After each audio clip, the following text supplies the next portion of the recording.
La escuela del siglo pasado. Era muy natural que después de la escuela primaria me enviasen a un gymnasium.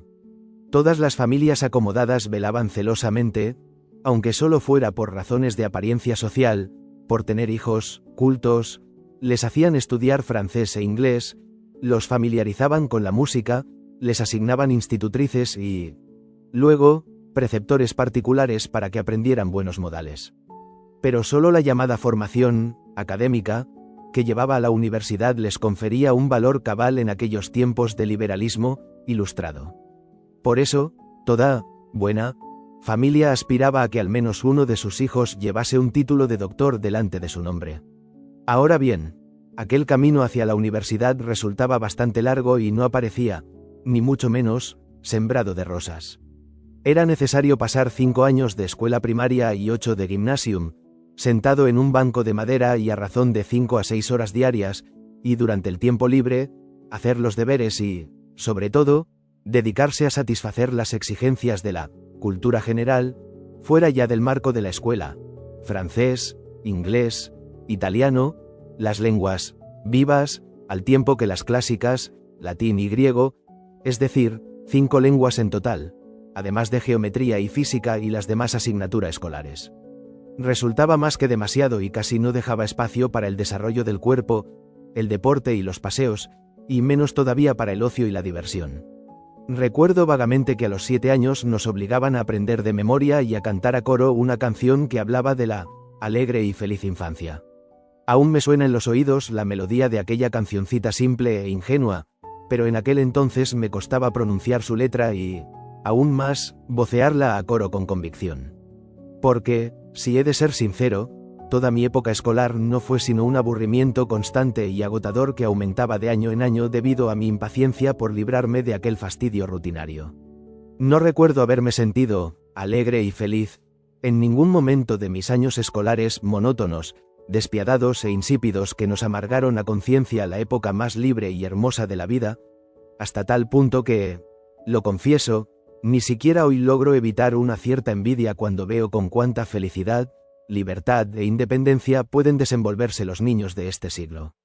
Al observarlos, todavía se me antoja increíble que los niños de hoy hablen con sus maestros con toda la naturalidad del mundo y casi au pair, que corran a la escuela sin miedo y, no como nosotros, con una sensación constante de insuficiencia, que puedan hablar sin ambajes, tanto en casa como en la escuela, de sus deseos e inclinaciones, propios de espíritus jóvenes y curiosos, son seres libres, independientes y naturales, todo lo contrario que nosotros, que, en cuanto pisábamos la casa odiada, teníamos que, como quien dice, recogernos sobre nosotros mismos para no topar de cabeza con el invisible yugo.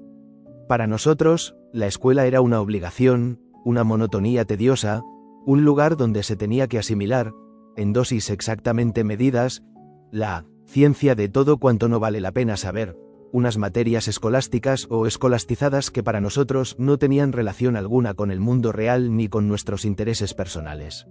Era un aprendizaje apático e insulso, dirigido no hacia la vida sino al aprendizaje en sí, cosas que nos imponía la vieja pedagogía. Y el único momento realmente feliz y alegre que debo a la escuela fue el día en que sus puertas se cerraron a mi espalda para siempre. No es que nuestras escuelas austríacas fueran intrínsecamente malas, todo lo contrario. El plan de estudios, como se llama ahora, era fruto de una experiencia secular, y si se hubiese llevado a la práctica de una manera atractiva y estimulante, habría podido constituir la base de una educación fructífera y bastante universal. Pero precisamente el hecho de que se ciñeran a pies juntillas a un plan tan estricto y a su fría esquematización, convertía nuestras horas lectivas en espantosamente áridas y muertas. El desalmado aparato de enseñanza no se ajustaba al individuo y, como una máquina automática, demostraba tan solo, con calificaciones de bien, aprobado y suspenso, hasta qué punto los alumnos habían correspondido a las exigencias del plan de estudios. Pero precisamente esa falta de sensibilidad humana, esa fría falta de personalidad y ese trato digno de un cuartel fueron los elementos que desencadenaron en nosotros una exasperación inconsciente. Estábamos obligados a aprendernos la lección y nos examinaban para comprobar lo que habíamos aprendido. En los 8 años, ningún maestro nos preguntó siquiera una vez qué queríamos aprender, y brilló completamente por su ausencia ese entusiasmo estimulante que todo joven anhela en secreto. La aludida sobriedad ya se ponía de manifiesto en el mero aspecto exterior de la escuela, un típico edificio funcional, levantado deprisa y corriendo para ahorrar dinero y hecho sin idea alguna. Con sus paredes frías y mal encaladas, sus aulas de techo bajo, sin cuadros ni adornos que alegrasen la vista, sus excusados que perfumaban toda la casa, aquel cuartel escolar era como un mueble viejo de hotel que una infinidad de gente ya ha usado antes, y otra lo hará después, con la misma indiferencia o asco. Ni siquiera hoy consigo desprenderme del tufo acerrado y podrido que rezumaba aquella casa, igual al de todos los edificios oficiales austríacos, y que nosotros llamábamos olor fiscal. Era un olor a habitaciones con demasiada calefacción, repletas e insuficientemente ventiladas que primero penetra en la ropa y luego en el alma.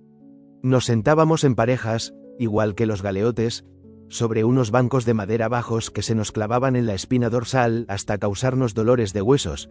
En invierno, la luz azulada de las llamas de gas sin pantalla temblaba encima de nuestros libros, mientras que en verano se corrían las cortinas de las ventanas, no fuera a ser que alguna mirada, a lo mejor soñadora, se nos escapase hacia el pequeño cuadrado de cielo azul y disfrutase de él. Aquel siglo no había descubierto todavía que el cuerpo joven en edad de crecimiento necesita de aire y del ejercicio físico.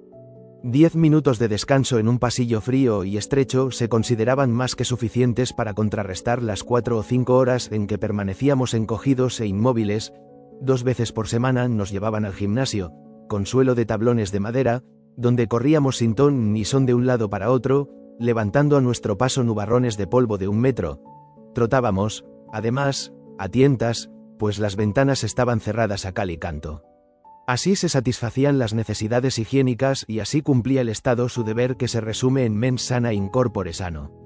Aun al cabo de años, cada vez que pasaba por delante de aquella casa tétrica y desangelada, me invadía una sensación de alivio porque no tenía que volver a pisar la cárcel de nuestra infancia, y cuando, con motivo de la celebración de los festejos que conmemoraban el 50 aniversario de tan insigne institución, me invitaron, como miembro distinguidos de la comunidad de los antiguos alumnos, a pronunciar un discurso solemne ante un público que contaba con un ministro y el alcalde, decliné cortésmente la invitación.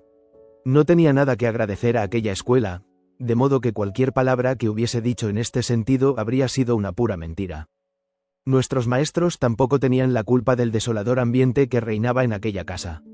No eran ni buenos ni malos, ni tiranos ni compañeros solícitos, sino unos pobres diablos que, esclavizados por el sistema y sometidos a un plan de estudios impuesto por las autoridades, estaban obligados a impartir su lección, igual que nosotros a aprenderla y que, eso sí que se veía claro, se sentían tan felices como nosotros cuando, al mediodía, sonaba la campana que nos liberaba a todos. No nos querían ni nos odiaban, aunque tampoco había motivos para ninguno de estos sentimientos, pues no sabían nada de nosotros, aun al cabo de varios años, con excepción de unos pocos, seguían sin conocernos por el nombre. Según el método pedagógico al uso en aquel entonces, lo único de lo que se tenían que preocupar era del número de errores que había cometido el alumno en el último ejercicio. Ellos se sentaban arriba, en la tarima, y nosotros, abajo. Ellos estaban allí para preguntar y nosotros, para contestar. Aparte de esta, no existía entre los dos colectivos relación alguna. Y es que entre el maestro y el alumno, entre la tarima y los bancos, entre el alto visible y el bajo igual de visible se levantaba la invisible barrera de la autoridad que impedía cualquier contacto. Que un maestro considerase al alumno como un individuo que exigía un trato específico, acorde con sus características personales, o que redactase, como se hace hoy en día, unos informes detallados sobre él, habría supuesto un trabajo muy superior a las atribuciones y capacidades de nuestros pedagogos.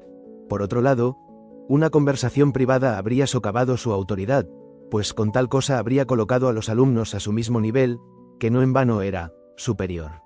A mi juicio, nada resulta más característico de la total falta de relación que, tanto en el terreno intelectual como en el anímico, existía entre nosotros y los maestros, como el hecho de que me he olvidado de los nombres y los rostros de todos ellos. Mi recuerdo guarda todavía, con una nitidez fotográfica, la imagen de la tarima y del diario de clase, al que siempre intentábamos echar una mirada con el rabillo del ojo porque en él constaban las notas, Todavía veo aquel pequeño cuaderno rojo en que se inscribían nuestras calificaciones y el gastado lápiz negro que registraba las cifras. Veo mis propios cuadernos, plagados de correcciones del maestro hechas con tinta roja, pero no veo ninguno de aquellos rostros. A lo mejor porque siempre permanecimos ante ellos con los ojos bajos o cerrados. Este sentimiento de insatisfacción hacia la escuela no era, en absoluto, una actitud personal. No recuerdo que ninguno de mis compañeros dejase de experimentar repugnancia al notar cómo aquel fastidio obstaculizaba, amargaba y reprimía nuestros mejores propósitos e intereses. Sin embargo, tardé mucho en tomar conciencia de que aquel método insensible y desalmado, y que se usaba para educarnos desde pequeños, a lo mejor no se debía imputar a la negligencia de las instancias estatales, sino que respondía a un propósito determinado, aunque, eso sí, celosamente mantenido en secreto. El mundo anterior o superior a nosotros, que organizaba todas sus ideas únicamente en torno al fetiche de la seguridad, no quería a los jóvenes, o, mejor dicho, siempre desconfiaba de ellos. Orgullosa de su progreso sistemático y su orden, la sociedad burguesa predicaba moderación y comodidad en todos los ámbitos de la vida como las únicas virtudes eficaces del hombre. Había que evitar toda prisa en el camino hacia adelante. Austria era un estado antiguo, gobernado por un emperador vetusto y administrado por ministros viejos, un estado sin ambiciones que no tenía otra aspiración que la de conservarse intacto dentro del espacio europeo a fuerza de ir rechazando todo cambio radical. Por eso mismo, a los jóvenes, que por instinto siempre desean cambios rápidos y radicales, se los consideraba como un elemento peligroso al que había que mantener bajo llave o, al menos, contener el mayor tiempo posible. De modo que no había ninguna razón para hacernos agradables los años de la escuela. Cualquier forma de progreso nos la teníamos que ganar a fuerza de esperar y mostrar paciencia. A causa de ese invencible rechazo mutuo, la diferencia de edad adquiría un valor muy distinto al que tiene hoy en día.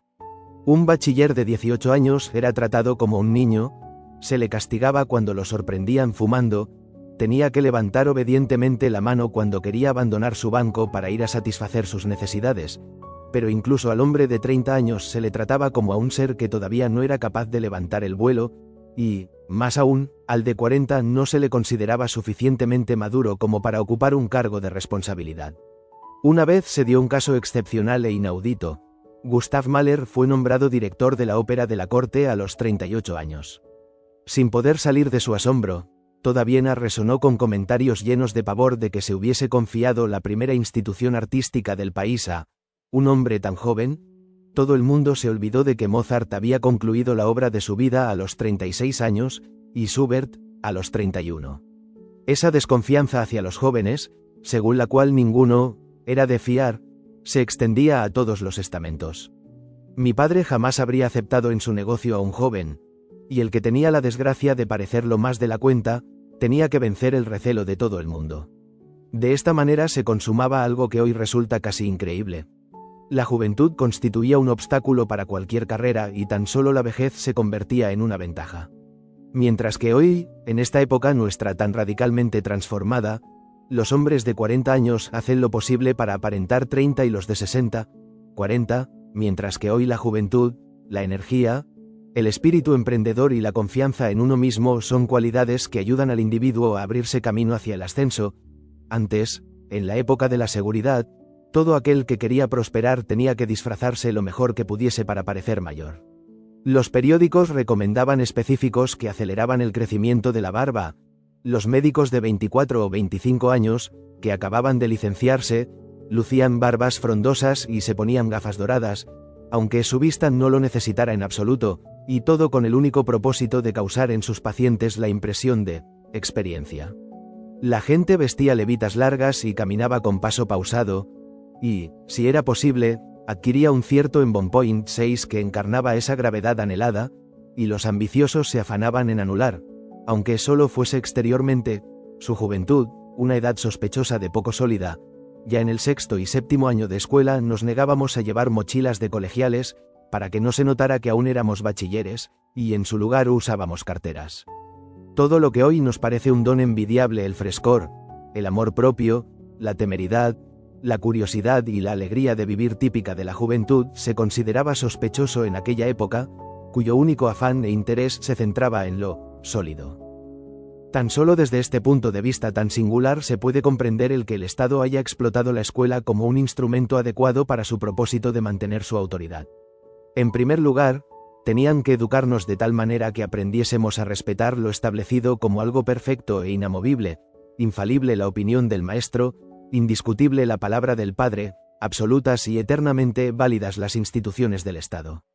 El segundo principio cardinal de aquella pedagogía, que también se aplicaba en el seno de la familia, establecía que los jóvenes no debían llevar una vida demasiado cómoda. Antes de poder beneficiarse de un derecho, debían tener asumido el principio del deber, sobre todo el de la obediencia total. Se nos inculcaba desde el primer momento que, como aún no habíamos hecho nada en la vida y, por lo tanto, no teníamos experiencia alguna, lejos de vernos en condiciones de pedir o exigir cosas, no podíamos sino estar agradecidos por lo que se nos concedía. En mi época, este estúpido método de intimidación se utilizaba desde la primera infancia. Criadas y madres necias asustaban a niños de edades tan tempranas como los 3 y 4 años diciéndoles que si no se portaban bien, llamarían al guardia. Durante el bachillerato, cuando traíamos a casa malas calificaciones de alguna asignatura suplementaria, nos amenazaban diciéndonos que nos sacarían de la escuela y nos mandarían a aprender un oficio. La peor de las amenazas que el mundo burgués concebía, caer hasta llegar a engrosar las filas del proletariado, y cuando los jóvenes verdaderamente ansiosos de saber buscaban en los adultos las respuestas a los problemas palpitantes de la época, recibían un sermón que invariablemente desembocaba en el arrogante: «Tú aún no lo puedes comprender». Esta técnica se utilizaba en todas partes, desde la casa y la escuela hasta el Estado. Machacones no se cansaban de repetirle al joven que no estaba maduro todavía, que no comprendía nada, que se tenía que limitar a escuchar y a obedecer, y que no podía tomar la palabra en las conversaciones y, menos aún, para contradecir. Por esta misma razón también en la escuela, el pobre diablo del maestro, que se sentaba en lo alto de la tarima, se veía obligado a desempeñar su papel de estatua inaccesible y a supeditar todos nuestros sentimientos y aspiraciones al plan de estudios. El que nos sintiésemos bien o mal en la escuela carecía de toda importancia. En concordancia con los tiempos, su verdadera misión consistía no tanto en hacernos avanzar como en frenarnos, no en formarnos interiormente sino en amoldarnos con la resistencia mínima posible a la estructura establecida, no en aumentar nuestras energías sino en disciplinarlas y nivelarlas. Semejante presión psicológica, o más bien antipsicológica, sobre los jóvenes no podía surtir sino dos tipos de efecto: paralizador y estimulante. En los archivos de los psicoanalistas se puede comprobar cuántos complejos de inferioridad ha provocado aquel método de educación absurdo. A lo mejor no es una casualidad que dicho complejo fuese descubierto precisamente por hombres que también habían pasado por nuestras viejas escuelas austríacas. En mi caso, debo a aquella presión mi muy temprana pasión por la libertad, una pasión que la juventud de hoy en día desconoce y que difícilmente podrá vivir con la misma vehemencia, y el odio que siento por toda muestra de autoritarismo, por el hablar desde arriba, que me ha acompañado a lo largo de toda mi vida. Durante años y años, esa aversión hacia todo lo apodíctico y dogmático no fue más que instintiva. Ya había olvidado de dónde venía. Pero una vez, durante una gira de conferencias, cuando me habían reservado el aula magna de una universidad y descubrí de repente que debía hablar desde una tarima mientras que los oyentes se sentaban, formales y sin voto ni derecho de réplica, en los bancos de abajo, igual que nosotros en la escuela, se apoderó de mí un malestar repentino. Me acordé de cómo, a lo largo de todos mis años de colegial, había padecido esta oratoria ex cátedra, insolidaria, autoritaria y doctrinaria, y me estremecí de miedo de pensar que, al hablar desde una tarima, podía causar una impresión tan impersonal como la que nos causaban los maestros de antaño. Debido a esa inhibición, aquella conferencia fue la peor de mi vida. Hasta los 14 o 15 años aún nos las arreglábamos bastante bien en la escuela. Nos burlábamos de los maestros y aprendíamos las lecciones con una fría curiosidad. Pero llegó un momento en que la escuela ya no conseguía más que molestarnos y asquearnos. A la chita callando se produjo un fenómeno muy curioso. Unos muchachos, nosotros, que habíamos ingresado en el gymnasium a la edad de 10 años, ya lo superábamos intelectualmente en los primeros 4 de los 8 cursos. La escuela nos había dejado claro que en ella no aprenderíamos nada esencial y que de muchas materias que nos interesaban sabíamos incluso más que nuestros pobres maestros, los cuales, desde su época de estudiantes, no habían vuelto a abrir un libro movidos por un interés propio. También había otra contradicción que se hacía cada vez más evidente. En los bancos, donde en realidad permanecíamos sentados tan solo, con los pantalones y gracias, no oíamos nada nuevo ni nada que se nos antojase digno de saber, mientras que fuera palpitaba una ciudad llena de incentivos sugerentes, una ciudad con teatros, museos, librerías, universidad, música y que cada día proporcionaba nuevas sorpresas. De esta manera, nuestro afán de aprender, que estaba estancado, nuestra curiosidad intelectual, artística y de ocio, que en la escuela no encontraba alimento alguno, nos lanzó a una búsqueda apasionada de todo aquello que se producía muros afuera. Al principio fuimos tan solo 2 o 3 los que descubrimos en nuestro fuero interno esos intereses artísticos, literarios y musicales, pero después fuimos una docena y, al final, casi todos. Y es que el entusiasmo entre los jóvenes es un fenómeno contagioso. Dentro de un aula se transmite, del uno al otro, como el sarampión o la escarlatina, como entre los neófitos, que, movidos por una ambición infantil y vanidosa, siempre intentan superarse en su saber cuanto antes, y a fuerza de azuzarse se estimulan mutuamente. Vistas así las cosas, por eso mismo resulta más o menos accidental el cariz que toma esta pasión. Si en una clase hay un coleccionista de sellos, pronto saldrá una docena de locos semejantes. Si hay 3 que se entusiasman con las bailarinas, los demás también acabarán apostados, cada día y a pie firme, en la salida de artistas de la ópera. 3 cursos después del nuestro, hubo una clase que vivía obsesionada por el fútbol, y la inmediatamente anterior estaba poseída por el socialismo y por Tolstoy. Que por una casualidad yo cayera en una clase de fanáticos del arte, tal vez resultó decisivo para el rumbo que tomaría mi vida. En realidad, ese entusiasmo por el teatro, la literatura y el arte era algo muy natural en Viena. Los periódicos dedicaban espacios especiales a todos los acontecimientos culturales. Donde quiera que fuese uno siempre oía hablar a los adultos de la ópera o del Burgtheater, y en todas las papelerías se exponían retratos de los grandes actores. El deporte aún era considerado como una actividad de brutos de cuya práctica un bachiller más bien se debía avergonzar, y todavía no estaba inventado el cinematógrafo, con sus ideales para el consumo de masas. Además, tampoco de la casa paterna había que temer oposición alguna. El teatro y la literatura eran pasiones que entraban en el calificativo de inocentes, todo lo contrario que los juegos de naipes o las amistades femeninas. Por último, mi padre, al igual que todos los padres vieneses, de joven también había sido un enamorado del teatro y había asistido a la representación de Lohengrin dirigida por Wagner, y lo había hecho con el mismo entusiasmo que nosotros demostrábamos en los estrenos de Richard Strauss y de Gerhard Hauptmann.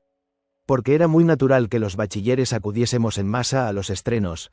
Qué vergüenza ante los compañeros más afortunados si al día siguiente no podía uno relatar hasta el último detalle. Si nuestros maestros no hubiesen sido tan indiferentes, les habría tenido que llamar la atención el hecho de que en las tardes de cada gran estreno, para el cual teníamos que hacer cola desde las 3, con tal de conseguir las únicas localidades accesibles a nuestro bolsillo, caían enfermos, como por arte de magia, 2/3 del alumnado. Si nos hubiesen prestado más atención, habrían descubierto que tras el forro de nuestra gramática latina se ocultaban poemas de Rilke y que usábamos los cuadernos de matemáticas para copiar las poesías más bellas que extraíamos de los libros prestados en las bibliotecas. Cada día encontrábamos nuevas técnicas para aprovechar las aburridas horas de clase en beneficio de nuestras lecturas, mientras el maestro pronunciaba su gastada conferencia sobre la poesía ingenua y sentimental de Schiller. Nosotros leíamos bajo el pupitre a Nietzsche y a Strindberg, cuyos nombres el viejo ni siquiera había oído. Parecía poseernos una especie de fiebre de saber y conocer todo lo que se producía en el ámbito de las artes y de la ciencia.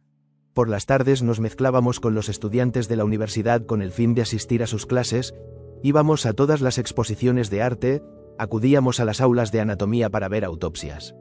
Aguzado el olfato de nuestra nariz indiscreta, husmeábamos en todo. Nos colábamos en los ensayos de la filarmónica, hurgábamos en las tiendas de los anticuarios, diariamente revisábamos las vitrinas de las librerías para enterarnos inmediatamente de cuáles eran las novedades desde la víspera. Y, sobre todo, leíamos, Leíamos todo lo que nos caía en las manos. Sacábamos libros de todas las bibliotecas públicas y, unos a otros, nos dejábamos prestados los hallazgos que conseguíamos encontrar. Pero la mejor academia, el lugar donde mejor se informaba uno de todas las novedades, era el café. Para comprenderlo, hay que saber que el Café vienés es una institución muy especial, incomparable con ninguna otra a lo largo y ancho del mundo. Se trata, de hecho, de una especie de club democrático, abierto a todo aquel que quiera tomarse una taza de café a buen precio y donde, pagando esta pequeña contribución, cualquier cliente puede permanecer sentado durante horas, charlando, escribiendo, jugando a cartas, puede recibir ahí el correo y, sobre todo, consumir una cantidad ilimitada de periódicos y revistas. Un café vienés de categoría ponía a disposición del público todos los periódicos de Viena, y no solo de Viena sino de todo el imperio alemán, además de los franceses, ingleses, italianos y americanos, así como todas las revistas literarias y artísticas importantes del mundo, tales como el Mercure de France, la Neue Rundschau, el Estudio y el Burlington Magazine. De esta manera sabíamos de primera mano todo lo que ocurría en el mundo, nos enterábamos de todos los libros que aparecían, de todos los espectáculos, cualquiera que fuese el lugar donde se representaban, y comparábamos las críticas de todos los diarios. A lo mejor nada ha contribuido tanto a la desenvoltura intelectual y la orientación cosmopolita de Austria como el hecho de que en el café se podía informar uno de todos los acontecimientos del mundo al tiempo que comentarlos con su círculo de amigos. Pasábamos allí horas enteras cada día y no había nada que se nos escapase, pues gracias a la comunión de intereses, seguíamos de cerca el orbis pictus de los acontecimientos culturales no con 2 sino con 20 o 40 ojos, lo que a uno se le pasaba por alto lo retenía a otro, y como la arrogancia infantil y una ambición casi deportiva nos impulsaban constantemente a superarnos en el conocimiento de las últimas novedades rabiosamente últimas, vivíamos sumergidos, a decir verdad, en una especie de rivalidad de sensaciones. Cuando, por ejemplo, hablábamos de Nietzsche, aún proscrito en aquella época, de repente uno de nosotros prorrumpía con superioridad afectada. Pero en la idea del egotismo Kierkegaard lo supera, y enseguida nos poníamos nerviosos. ¿Quién es ese Kierkegaard que X conoce y nosotros no? Al día siguiente corríamos a la biblioteca para descubrir los libros del filósofo danés olvidado, pues ignorar algo extraño que otro conocía constituía para nosotros un descrédito. Nuestra pasión consistía precisamente en descubrir antes que nadie lo más reciente, lo rabiosamente nuevo, lo más extravagante e inusual, aquello que nadie, y menos aún la crítica literaria oficial de nuestros dignos periódicos, había tratado de forma exhaustiva. Conocer todo aquello que aún no gozaba de reconocimiento general, de difícil acceso, extravagante, nuevo y radical, despertaba nuestro amor especial. Por eso no había nada suficientemente escondido, por más peculiar que fuese, que nuestra ávida curiosidad colectiva no fuera capaz de sacar de su escondrijo. Stefan George o Rilke, por ejemplo, habían sido publicados, en nuestra época de bachilleres, en ediciones de 200 o 300 ejemplares en total, de los cuales a lo sumo 3 o 4 habían encontrado el camino de Viena. Ningún librero tenía uno solo de ellos en su almacén y ninguno de los críticos oficiales había mencionado tan siquiera el nombre de Rilke. Pero nuestro grupo, por un milagro de la voluntad, conocía todos sus versos y estrofas. Muchachos imberbes y enclenques que cada día tenían que permanecer sentados en los bancos de la escuela formábamos, a la hora de la verdad, el mejor de los públicos que un joven poeta puede soñar. Un público curioso, críticamente despierto y entusiasmado con entusiasmarse. Y es que nuestra capacidad de entusiasmo no tenía límite. Durante las horas de clase, yendo o volviendo de la escuela, en el café, en el teatro, durante los paseos, nosotros, mozalbetes de bigote incipiente, no hacíamos más que hablar acerca de libros, cuadros, música y filosofía. Quienquiera que actuara en público, fuese actor o director, el que había publicado un libro o escrito en un periódico, brillaba como una estrella en nuestro firmamento. Casi me llevo un buen susto cuando, años más tarde, leyendo la descripción que hace Balzac de su juventud, encontré la siguiente frase. Les gens célèbres étaient pour moi comme des dieux qui ne parlaient pas, ne marchaient pas, ne mangeaient pas comme les autres hommes. Las personas célebres eran para mí como dioses que no hablaban, no caminaban ni comían como los demás hombres. Y es que es exactamente esta la sensación que habíamos experimentado nosotros. Ver a Gustav Mahler por la calle era un acontecimiento que uno contaba al día siguiente a sus compañeros como un triunfo personal, y la vez que, siendo niño, fui presentado a Johannes Brahms y él me dio un golpecito amistoso en el hombro, pasé varios días trastornado por tan formidable suceso. Cierto que a mis 12 años no tenía una idea exacta de lo que había hecho Brahms, pero su mera fama, su aura de creador, producía un efecto embriagador. Un estreno de Gerhard Hauptmann en el Burgtheater tenía turbada a toda nuestra clase durante semanas, mucho antes de que empezasen los ensayos. Nos acercábamos a los actores y figurantes para ser los primeros en saber antes que los demás el argumento y el reparto. Para cortarnos el pelo, acudíamos al barbero del teatro. No me avergüenzo de relatar aquí también nuestros disparates, con el único fin de poder cazar al vuelo alguna noticia secreta sobre la Walter o Sonnenthal, y éramos de lo más simpáticos con un alumno de clase inferior, sobornándolo con todo tipo de atenciones, solo porque era sobrino del jefe técnico de iluminación de la ópera y gracias a él a veces podíamos, durante los ensayos, escabullirnos hasta el escenario. El mero hecho de pisarlo nos producía un estremecimiento que superaba al de Dante cuando se elevó a los círculos sagrados del paraíso. Tan poderosa era para nosotros la resplandeciente fuerza de la fama que nos imponía respeto aun después de que hubiera mermado. Una pobre anciana nos parecía un ser sobrenatural porque era bisnieta de Franz Schubert, e incluso al ayudante de cámara de Joseph Kainz lo acompañábamos con mirada respetuosa por la calle, porque tenía la suerte de poder hallarse personalmente cerca del más querido y genial de los actores. Como es natural, hoy sé muy bien cuánto absurdo encerraba aquel entusiasmo sin distinciones, cuánta imitación mutua, simplona y ridícula, cuánto placer deportivo por el exceso, cuánta vanidad infantil de sentirse orgullosamente elevados al tratar con el arte por encima del ambiente banal de los padres y los maestros. Aún así, todavía hoy me sorprende la de cosas que sabíamos de niños gracias a esa exaltación de la pasión literaria y lo pronto que adquirimos la capacidad crítica gracias a ese afán irrefrenable por discutir y analizarlo todo. A mis 16 años no tan solo conocía todas las poesías de Baudelaire y de Walt Whitman, sino que me sabía de memoria las más importantes, y creo que en ninguna época ulterior de mi vida había leído con tanta intensidad como en los años de gymnasium y de universidad. Huelga decir que nos resultaban familiares nombres que aún tenían que esperar una década para gozar de reconocimiento entre el público general.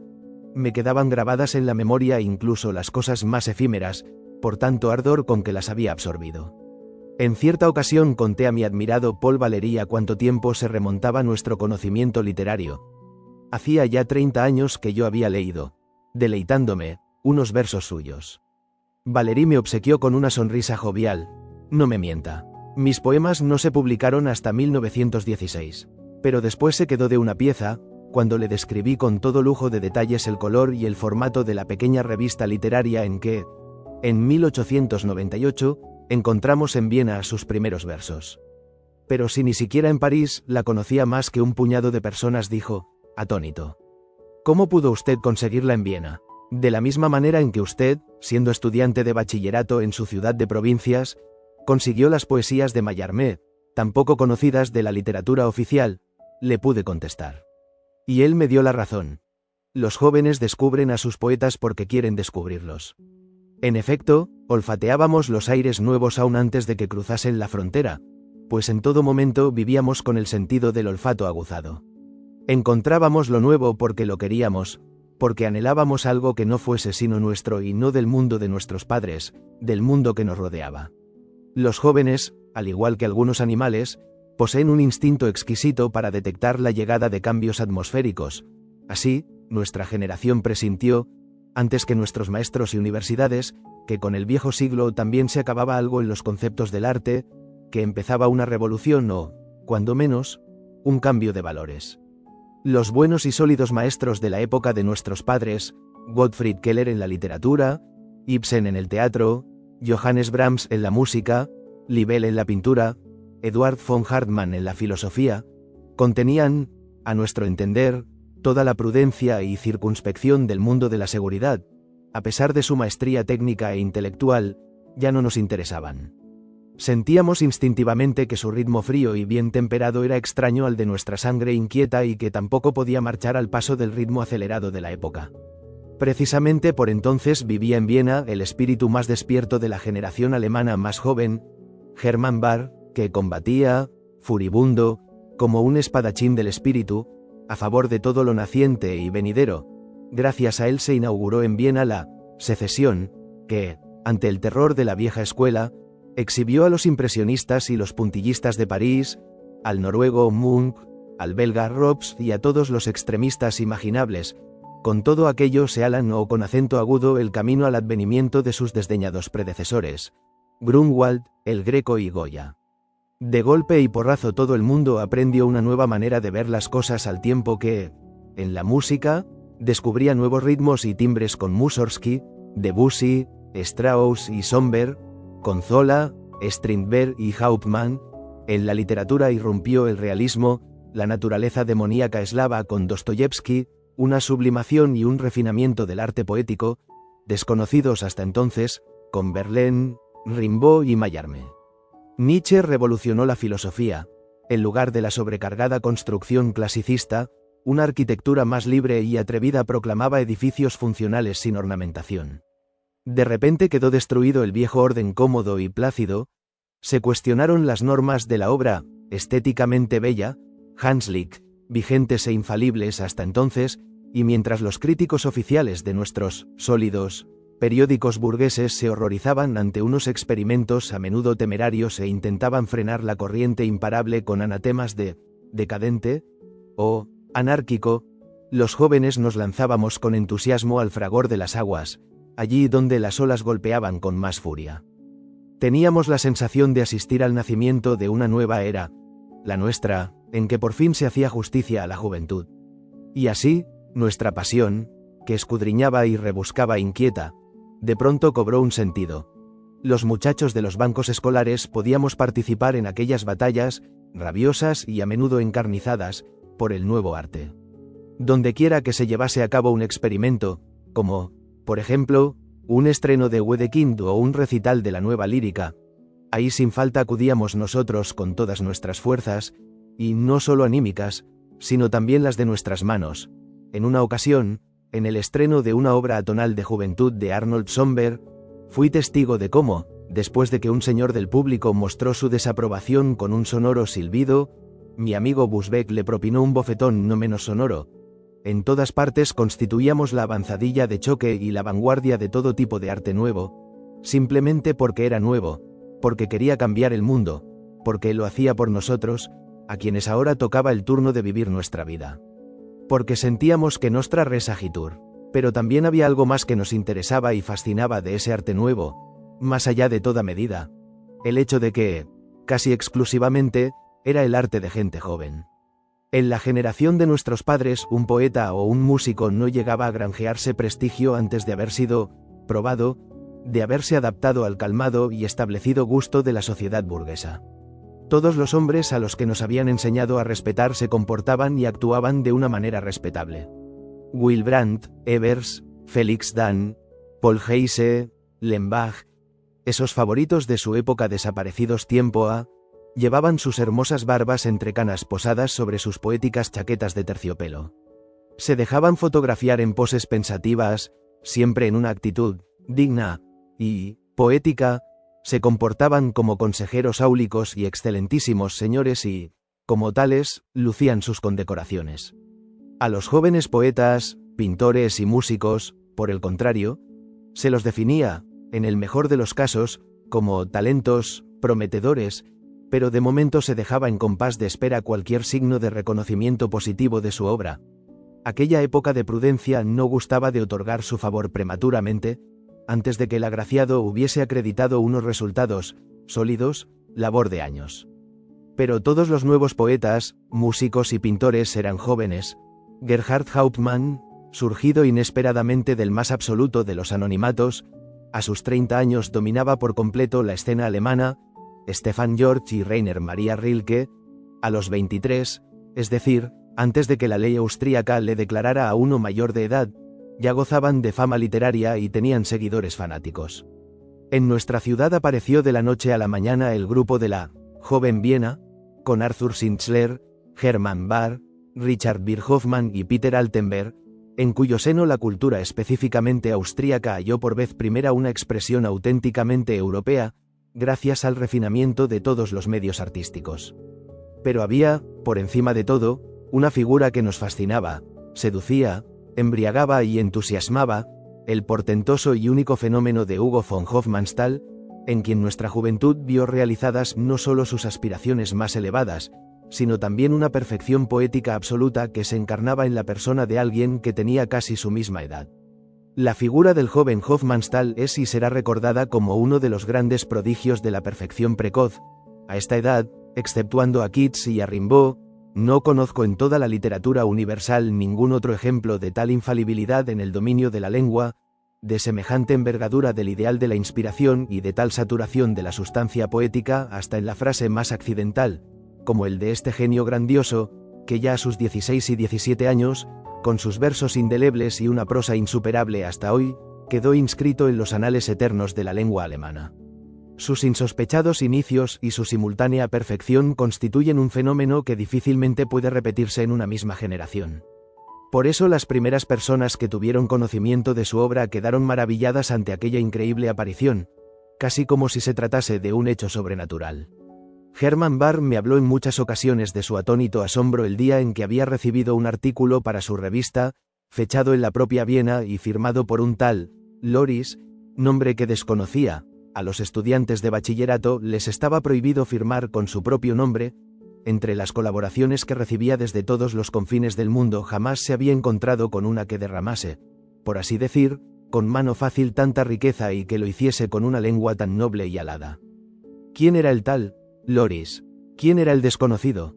Se preguntaba. Un hombre mayor, seguro, que ha ido destilando en silencio sus conocimientos a lo largo de los años y en misteriosa clausura ha cultivado la esencia más sublime de la lengua hasta convertirla en una magia casi voluptuosa. Y semejante sabio, un poeta de tan altas dotes, vivía en la misma ciudad y él jamás había tenido noticia de su existencia. Bahr escribió enseguida al desconocido, citándolo para una entrevista en un café, el famoso Café Griensteidel, el cuartel general de la literatura joven. De pronto se acercó a su mesa, con pasos livianos al tiempo que apresurados, un bachiller delgado, aún imberbe y vestido con pantalón corto, hizo una reverencia en señal de saludo y, con una voz aguda que aún no había mudado del todo, dijo en tono seco y decidido: Hofmannsthal. Yo soy Loris. Aun al cabo de años, siempre que Bahr hablaba de su estupefacción, se notaba lo impresionado que estaba. En un primer momento se resistió a creerlo. Un bachiller que poseyese tal dominio del arte, tal clarividencia, una visión tan profunda y un conocimiento tan impresionante de la vida antes de vivirla. Arthur Schnitzler me contó casi lo mismo. En aquella época todavía era médico, puesto que, de momento, sus primeros éxitos literarios no parecían poderle garantizar, ni mucho menos, medios de vida dignos, pero ya se le consideraba el líder de la joven Viena, y los más jóvenes acudían a él en busca de opiniones y consejos.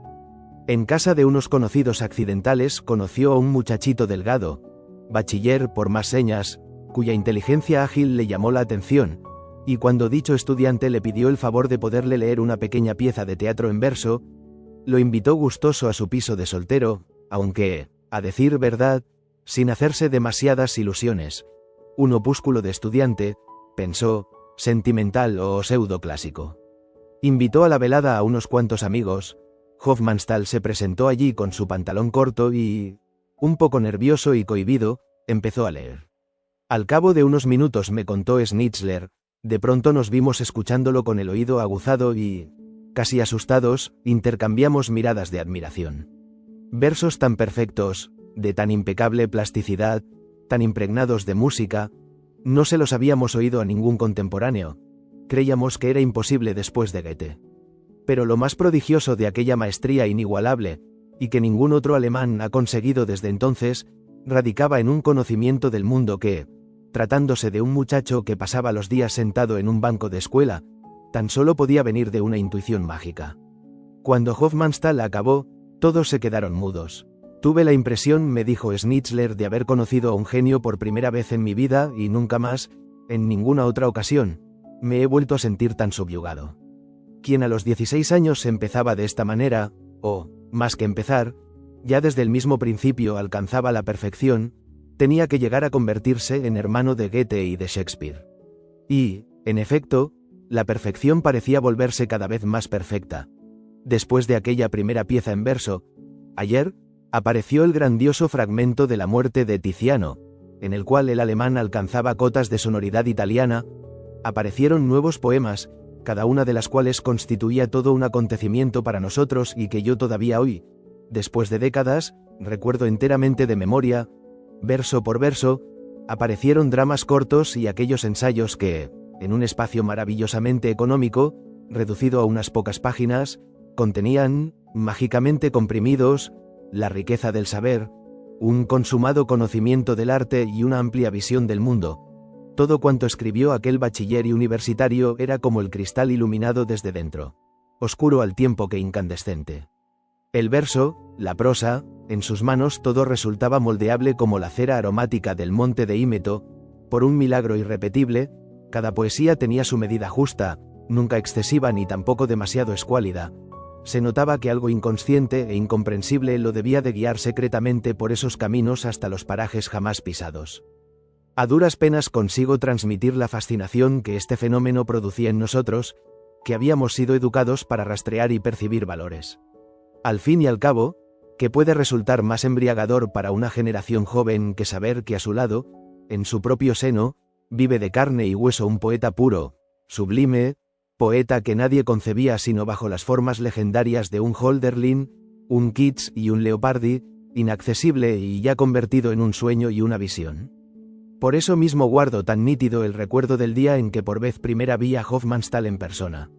Tenía yo entonces 16 años, y puesto que seguíamos paso a paso, dicho sea sin faltar a la verdad, todo lo que hacía ese mentor ideal nuestro, me impresionó sobremanera una breve noticia escondida en el periódico, que anunciaba una conferencia suya sobre Goethe en el Club Científico. Inconcebible para nosotros que un genio de tal catadura habléis en un marco tan modesto. En nuestra adoración estudiantil, hubiésemos dado por supuesto que la sala más grande de Viena se habría llenado a rebosar si un Hofmannsthal accedía a aparecer en público. Pero gracias a aquel suceso tuve la oportunidad de volver a darme cuenta de hasta qué punto nosotros, los insignificantes alumnos de bachillerato, aventajábamos al gran público y a la crítica oficial en nuestras valoraciones, en nuestro instinto para lo imperecedero, instinto que se demostró infalible, y no tan solo en este caso. En la estrecha sala se había reunido un auditorio compuesto por 10 o 12 docenas de personas en total. No había hecho falta, por lo tanto, que, llevado por mi impaciencia, apareciese allí media hora antes con el fin de asegurarme un asiento. Esperamos un rato y, luego, un joven delgado en cuyo aspecto nada llamaba la atención pasó de pronto en medio de las filas en dirección a la tarima y se puso a hablar tan de repente y con tanto ímpetu que apenas me dio tiempo de observarlo a conciencia. Con su bigote suave, no acabado de formarse todavía, y su figura elástica, Hofmannsthal parecía aún más joven de lo que ya me había imaginado. Su rostro, de perfil marcado y de tez oscura, un tanto italiano, aparecía tenso a causa de los nervios, y aumentaba tal impresión la inquietud que se reflejaba en sus ojos aterciopelados, muy miopes. Más que ponerse, se diría que se lanzó a hablar, como lo hace un nadador a las aguas que le son familiares, y cuanto más hablaba, más libres se volvían sus gestos y más afianzada aparecía su figura. En cuanto se hallaba en medio del elemento espiritual, lo subrayé más tarde en muchas conversaciones privadas, su embarazo inicial daba paso a una liviandad y una viveza extraordinarias, como suele suceder a los hombres inspirados. Tan solo en las primeras frases me daba cuenta de que no tenía una voz bonita, tirando a estridente y a veces muy próxima a falsete, pero sus palabras no tardaban en elevarnos hasta tales alturas de libertad que ya no nos percatábamos del timbre de su voz y, a menudo, ni tan solo de su cara. Hablaba sin manuscrito, sin apuntes, a lo mejor incluso sin una minuciosa preparación previa, y, sin embargo, cada una de sus frases tenía ese halo de perfección que nace con naturalidad del sentido mágico de la forma. Las antítesis más osadas se desplegaban ante el público, cegadoras, para acabar diluyéndose en formulaciones claras al tiempo que sorprendentes. A todos nos asaltó la subyugante impresión de que lo que nos ofrecía no eran más que migajas arrancadas casualmente de un acervo mucho más grande, de que él, tan alado como estaba y tan elevado a esferas superiores, podía seguir hablando durante horas enteras sin empobrecer el discurso ni rebajar su nivel. También en años posteriores, durante el curso de conversaciones privadas, seguí experimentando la fuerza mágica de ese inventor del canto fluido y del diálogo ágil y chispeante, como lo definió, elogioso, Stefan George. Inquieto, distraído, sensible, expuesto a los cambios atmosféricos, a menudo gruñón y nervioso en el trato personal, no resultaba fácil acercársele. Sin embargo, en el momento en que algo atraía su interés, se convertía en una llamarada, en un solo vuelo, cual fulgurante cohete encendido, elevaba el debate hasta su propia esfera, un universo que no estaba sino a su alcance. Exceptuando acaso a Valéry, poeta de pensamiento cristalino y más mesurado, y al impetuoso Keyserling, nunca he vivido la experiencia de una conversación de tan alto vuelo intelectual como la suya. En aquellos momentos de auténtica inspiración, su memoria demoníacamente despierta lo tenía presente todo, se puede decir que de una manera casi física. Los libros que había leído, los cuadros y los paisajes que había visto, una metáfora enlazaba con la siguiente con la misma naturalidad con que se enlazan las dos manos, las perspectivas se alzaban cual decorados inesperados que surgían de un horizonte que ya se creía cerrado. En aquella conferencia sentí por primera vez y volví a experimentar la misma sensación en conversaciones privadas ulteriores ese flatus, el hálito vivificante y embelesador de lo inconmensurable, de lo que no se puede abarcar con la sola razón. En cierto sentido, Hofmannsthal jamás superó ese milagro único en que se había convertido entre sus 16 y 24 años.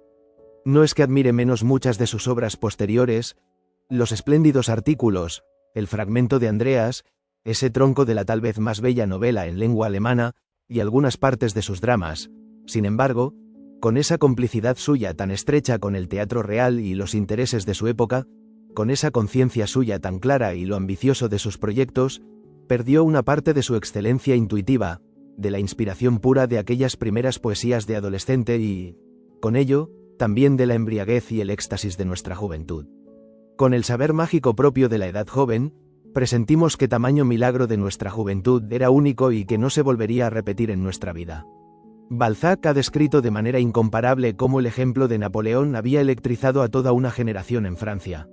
El deslumbrante ascenso del pequeño teniente Bonaparte al trono imperial del mundo, para él significó no tan solo el triunfo de una persona, sino también la victoria de la idea de la juventud. El hecho de que no fuera necesario haber nacido príncipe o noble para alcanzar el poder a temprana edad, de que se pudiera proceder de una familia modesta, cuando no pobre, y, sin embargo, llegar a ser general a los 24 años, soberano de Francia a los 30 y, poco después, del mundo entero, ese éxito sin igual arrancó a centenares de personas de sus pequeños oficios y sus pequeñas ciudades de provincia. El teniente Bonaparte calentó la cabeza a toda una generación de jóvenes.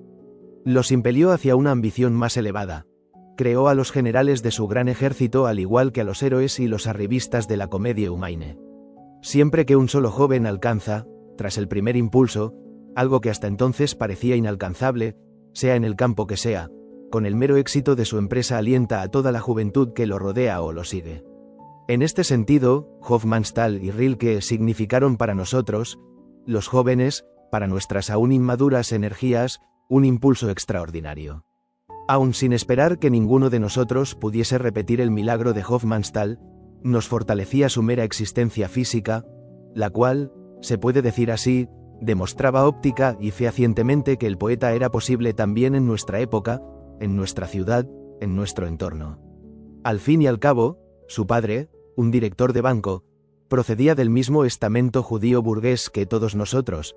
El genio se había formado en una casa parecida a la nuestra, con iguales muebles y la misma moral de clase, había ido al mismo instituto estéril, había estudiado con los mismos manuales y se había sentado durante 8 años en los mismos bancos de madera, mostrando la misma impaciencia y la misma pasión por los valores del espíritu que nosotros.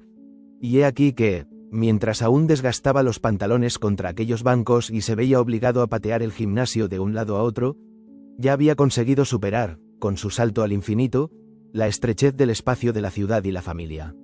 A través de Hofmannsthal quedó demostrado, en cierta manera ad oculos, que, en principio, era posible crear poesía, y poesía perfecta, también a nuestra edad, aún en la atmósfera carcelaria de un instituto austríaco.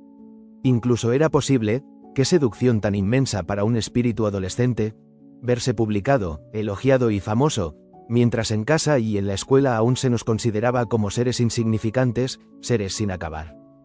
Rilke, a su vez, significó para nosotros un estímulo de otra naturaleza, que completaba el de Hofmannsthal con un efecto sedante.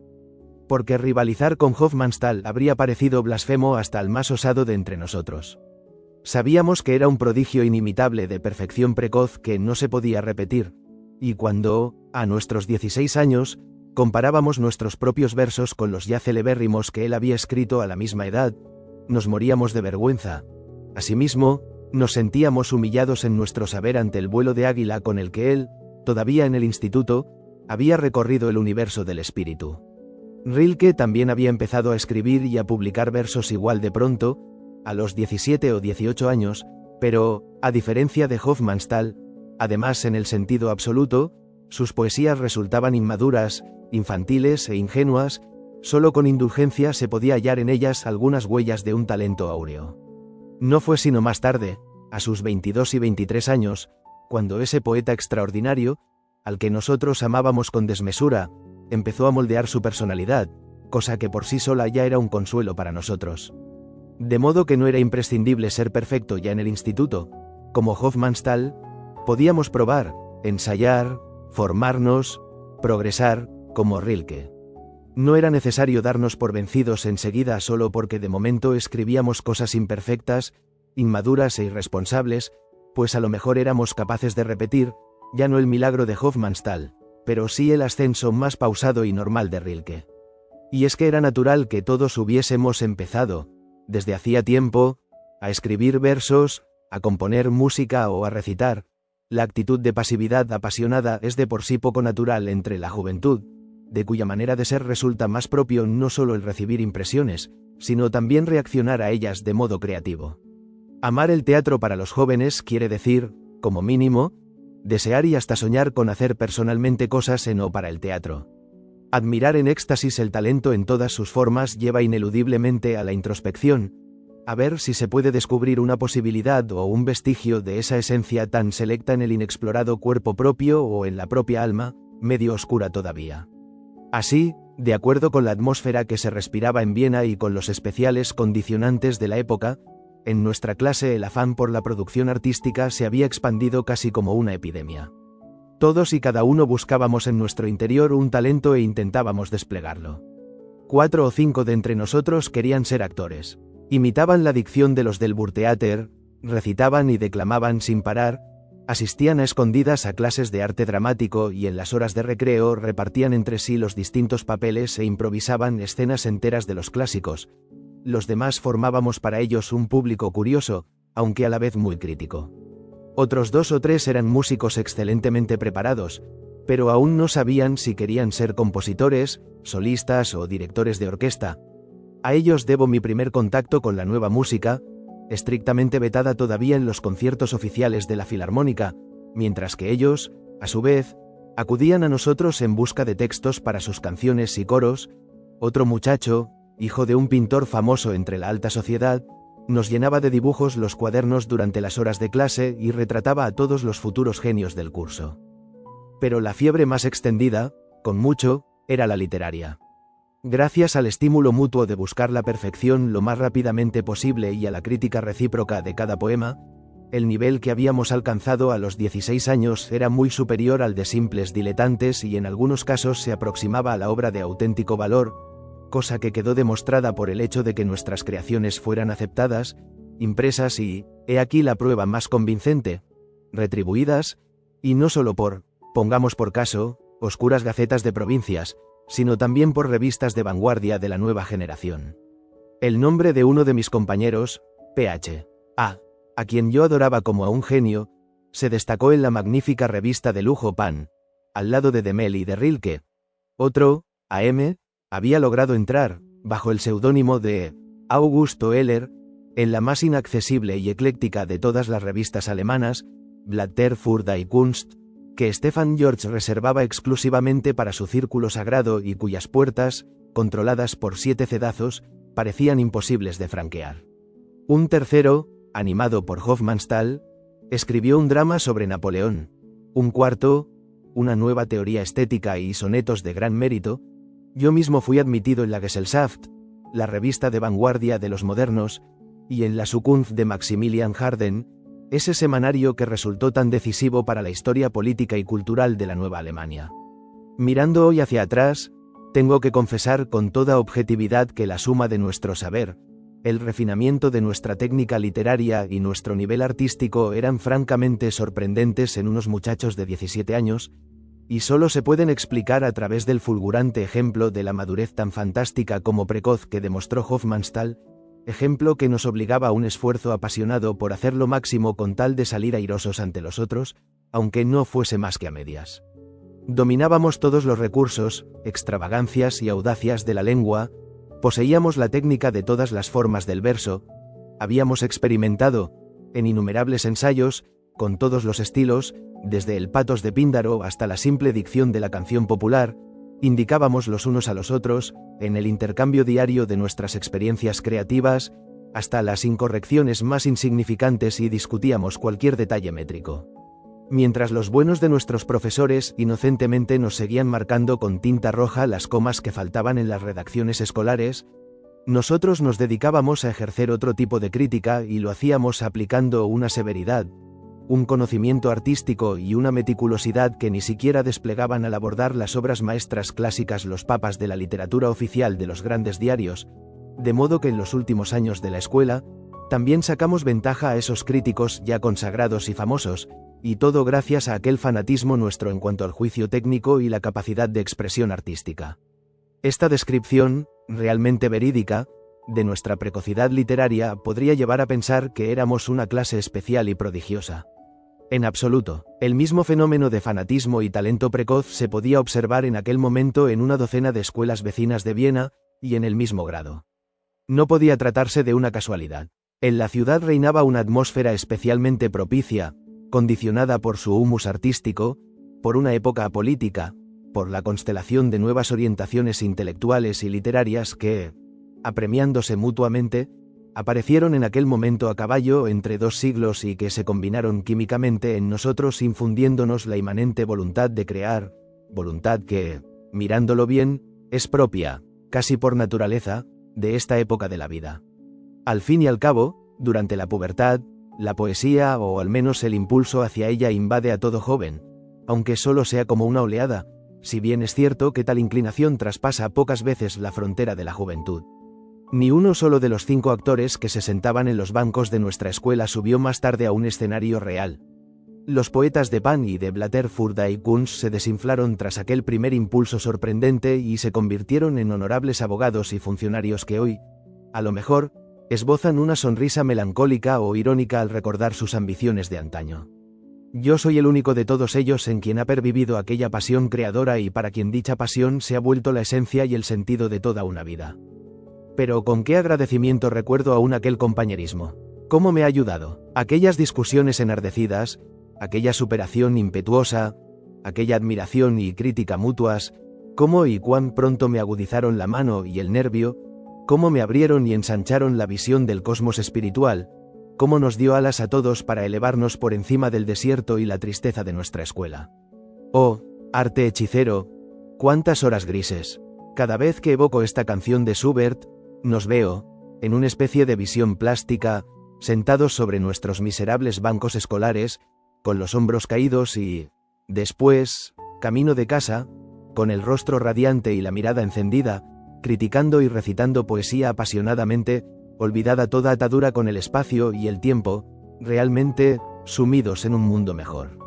Tamaña monomanía del fanatismo por el arte, una sobreestimación de lo estético llevada hasta el absurdo, solo se podía ejercer, naturalmente, a costa de los intereses normales propios de nuestra edad.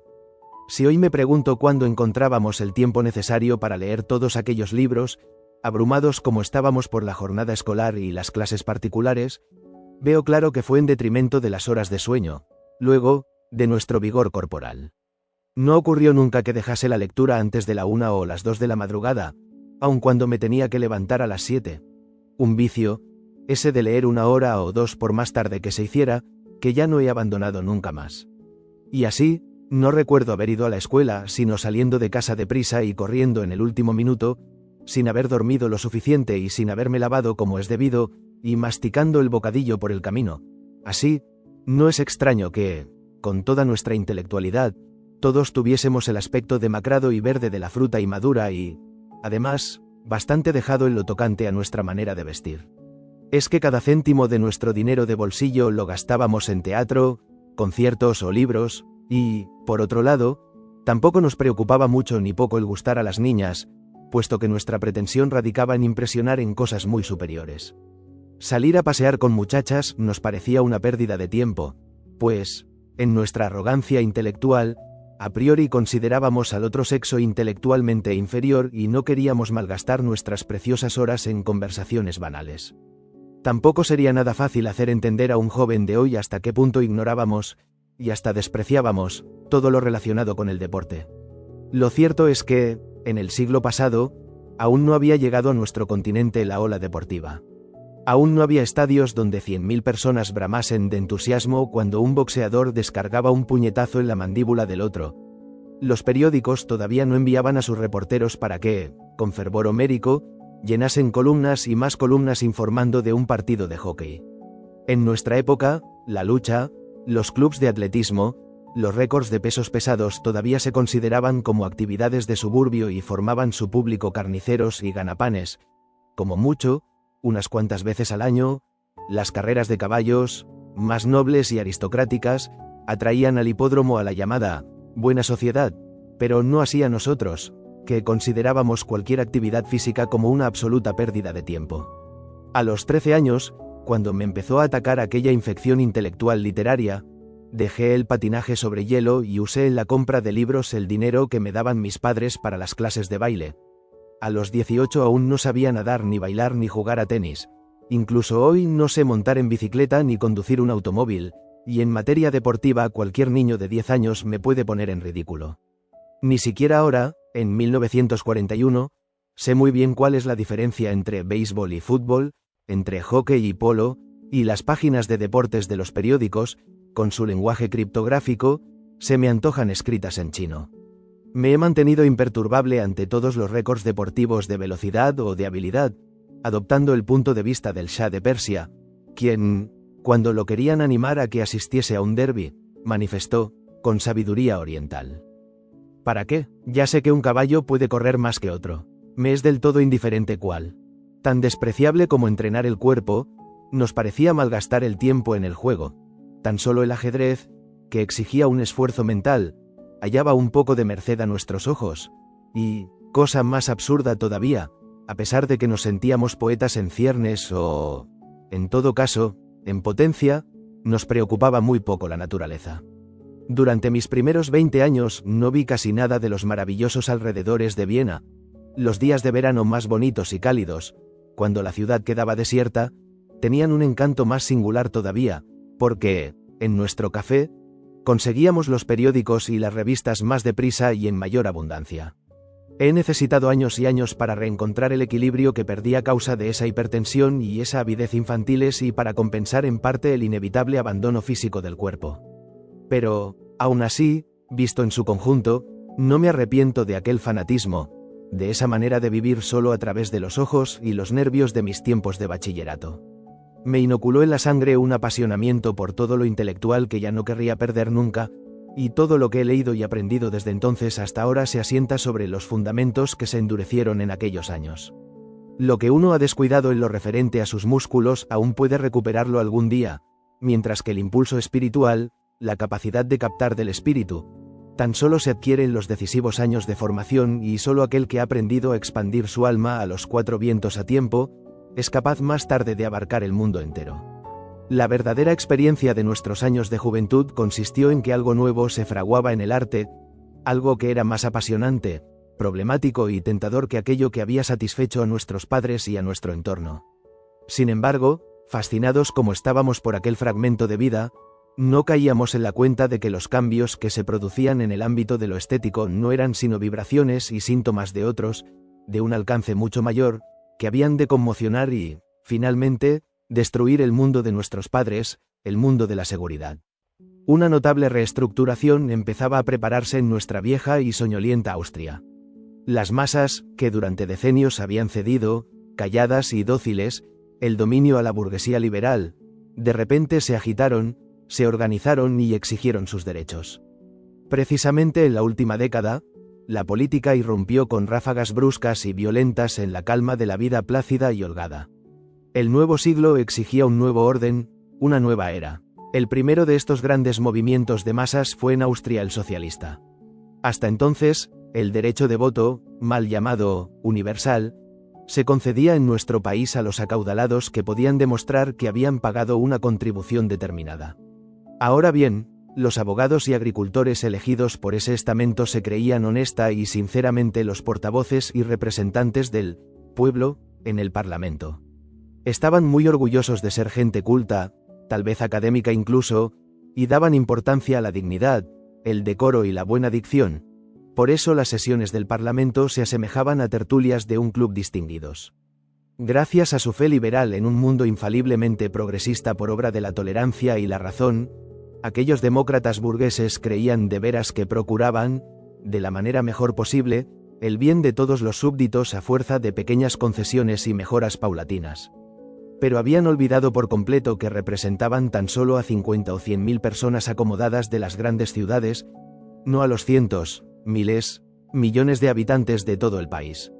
Entretanto, la máquina había hecho su trabajo al reunir en torno a la industria a los obreros, antes dispersos, bajo el liderazgo de un hombre eminente, el doctor Víctor Adler. Se constituyó en Austria un partido socialista con el fin de luchar por las reivindicaciones del proletariado, que exigía el derecho de sufragio auténticamente universal, igual para todo el mundo. Apenas les fue concedido o, mejor dicho, apenas lo obtuvieron por la fuerza, la gente se dio cuenta de lo fina, aunque ciertamente valiosa, que era la capa del liberalismo. Con ella, desapareció de la vida política pública la conciliación y los intereses de unos chocaron violentamente con los de otros. La lucha acababa de empezar. Recuerdo aún el día de mi primera infancia en que, con el ascenso del Partido Socialista, se produjo en Austria el cambio decisivo, con el fin de demostrar por primera vez y de manera evidente su poder y su número. Los obreros habían hecho circular la consigna de declarar el 1 de mayo fiesta del pueblo trabajador y decidieron que desfilarían en formación cerrada por el Prater, más concretamente por su avenida central, donde por lo general se veían, entre anchas y hermosas hileras de castaños, desfiles de calesas y landós pertenecientes a la aristocracia y la burguesía rica. Presa de horror, la buena burguesía liberal se quedó de una pieza ante semejante anuncio. Socialistas. La palabra tenía entonces, en Alemania y en Austria, un sabor a sangre y terrorismo, como antes la palabra jacobinos, y más tarde, bolcheviques. En un primer momento nadie creía posible que aquella horda roja llevase a cabo su marcha desde los suburbios sin quemar casas, saquear tiendas y cometer todos los actos de violencia imaginables. Una especie de pánico se apoderó de la gente. La policía de toda la ciudad y de los alrededores se apostó en la calle de Prater y el ejército, puesto en estado de alerta, recibió la orden de disparar en caso de necesidad. Ningún carruaje se atrevió a acercarse al Prater, los comerciantes bajaron las persianas de hierro de sus tiendas y recuerdo que los padres prohibieron a sus hijos salir a la calle en un día de tamaño espanto, que podía ver a Viena en llamas. Pero no pasó nada. Los obreros marcharon hasta el Prater con mujeres e hijos, en compactas filas de A4 y con una disciplina ejemplar, ostentando todos en el ojal un clavel rojo, el símbolo del partido. Durante la marcha cantaron la Internacional, aunque los niños, al llegar al hermoso césped de la Avenida Noble, que pisaban por primera vez, intercalaron en ella sus inocentes canciones de colegio. No se insultó a nadie, no se golpeó a nadie, no se cerró ningún puño. Policías y soldados sonreían a los manifestantes en un gesto de camaradería. Gracias a aquella actitud irreprochable, ya le fue imposible a la burguesía estigmatizar a la clase obrera tachándola de horda revolucionaria, y, como siempre en la vieja y sabia Austria, se llegó a concesiones mutuas. Aún no se había inventado el actual sistema de represión y erradicación a porrazo limpio, todavía estaba vivo, aunque ya palidecía, el ideal de humanismo, incluso entre los líderes de los partidos. Apenas había aparecido el clavel rojo como símbolo del partido, enseguida se vio otra flor en el ojal, el clavel blanco, signo de afiliación al Partido Social Cristiano, ¿Verdad que es enternecedor que aún se eligiesen flores como distintivos de los partidos, en lugar de botas altas, puñales y calaveras? El Partido Social Cristiano, como grupo pequeño burgués de pies a cabeza, era de hecho el contramovimiento orgánico del proletario y, en el fondo e igual que él, un producto del triunfo de la máquina sobre la mano. Y es que, con la concentración de grandes masas en las fábricas, la máquina asignó poder y promoción social a los obreros, al tiempo que amenazaba a la pequeña artesanía.